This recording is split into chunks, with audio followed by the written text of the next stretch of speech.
Bonjour à tous, j'espère que vous allez bien. On se retrouve dans une nouvelle vidéo. Nouvelle sortie outdoor aujourd'hui, direction Okutama, à peu près 2 heures de train de Tokyo. C'est une région qui est hyper connue pour ses grands lacs et sa rivière. On y fait beaucoup de camping et de randonnée parce qu'il y a pas mal de monts, dont le mont Mitake, et aussi pas mal d'activités aquatiques parce que l'eau y est très belle, très claire et les paysages sont magnifiques. Donc aujourd'hui, séjourner kayak. Donc on a réservé une petite excursion avec le Snow Club de Tokyo, où il n'y a pas de neige mais ça s'appelle comme ça. Je vous mettrai le lien en description si ça vous intéresse. Le programme c'est de se rejoindre à la station Shiromaru, donc juste à côté de Okutama, et ensuite direction les Grands Lacs pour du kayak, et apparemment on a aussi une petite visite d'une brasserie de saké. Ça s'annonce pas mal comme programme. Je vous emmène avec moi, je pense que je vais filmer la plupart de la vidéo avec mon téléphone parce que la caméra là, elle est pas vraiment étanche et j'ai pas envie qu'elle finisse au fond de la rivière. En plus, il fait beau et chaud, on va aller mettre de la crème solaire et c'est parti pour 2 heures de train.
Oh, your glasses.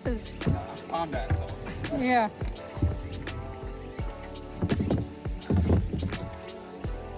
Et voilà, je suis rangée.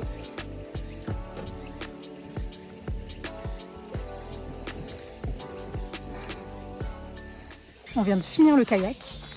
Ça fait 2 petites heures qu'on pagaie. Puis là, on a un petit peu nagé. Un peu mitigé peut-être. En fait, c'est pas du tout... Il fallait s'en douter un peu. C'est pas du tout comme en France, il n'y a pas de parcours avec des petits rapides. Enfin, en tout cas, nous, on a eu l'habitude de faire ça plusieurs fois en France. Et là, pas du tout. C'est vraiment, on est sur le bord de la rivière qui pourrait finalement s'apparenter à un lac parce qu'il y a très peu de courant. Et on fait un petit aller-retour.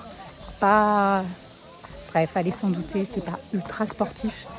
C'est fait aussi pour les beginners au Japon et c'est pas des aventuriers, du coup tout est fait aussi pour que ce soit assez simple, ça on l'avait déjà remarqué, mais c'était bien, ça fait du bien, il faisait chaud et du coup ça fait tellement du bien de se baigner parce que c'est tellement rare ici. En tout cas la sensation était très cool, à refaire sans problème, même s'il faut vraiment pas s'attendre à une expérience ultra sportive.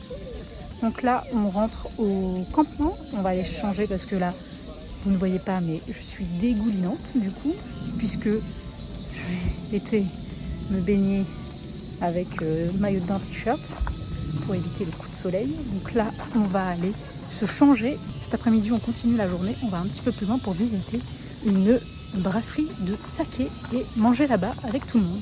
En tout cas, le groupe est hyper sympa. Il y a un peu de tout, des Japonais, des étrangers qui vivent là, des étrangers aussi qui sont en vacances. Je vous mettrai le lien de toute façon en description si ça vous intéresse. Alors, pour le déjeuner, on part sur des zaru soba, donc des soba froides avec un petit bouillon. Et dedans, on peut ajouter wasabi et oignon.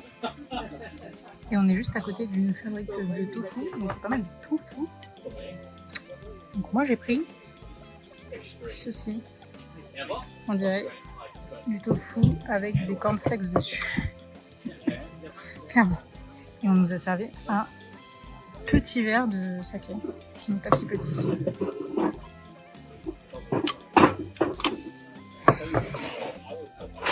Itadakimasu.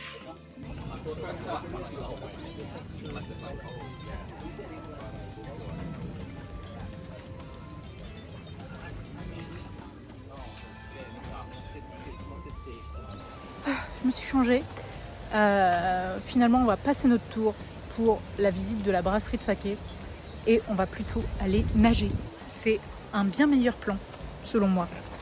Allez, c'est parti. On va aller sur la petite plage de cailloux. Ça va nous rappeler un peu la Normandie.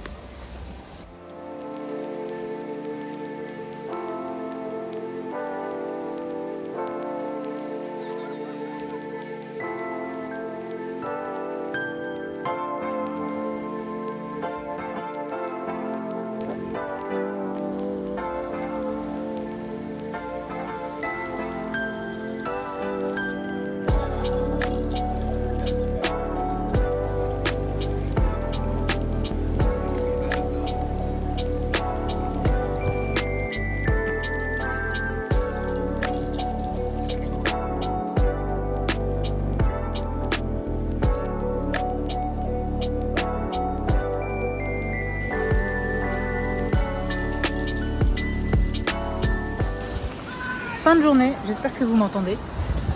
Le soleil commence à descendre, donc on va aller reprendre le train parce qu'il y a quand même 2 heures de route. C'était une super journée, franchement, je vous mettrai le lien en barre d'infos. Il y a plein de voyageurs qui le font dans le groupe, donc il n'y a pas besoin de vivre ici. Ça fait une petite expérience qui change un peu quand on voyage aussi au Japon. J'espère que vous avez aimé cette vidéo. Je pense qu'elle sera assez courte quand même, j'ai pas fait énormément de plans. Mais c'était une petite sortie outdoor bien sympa. Je vous embrasse, je vous fais des bisous et je vous dis à la semaine prochaine. Ciao!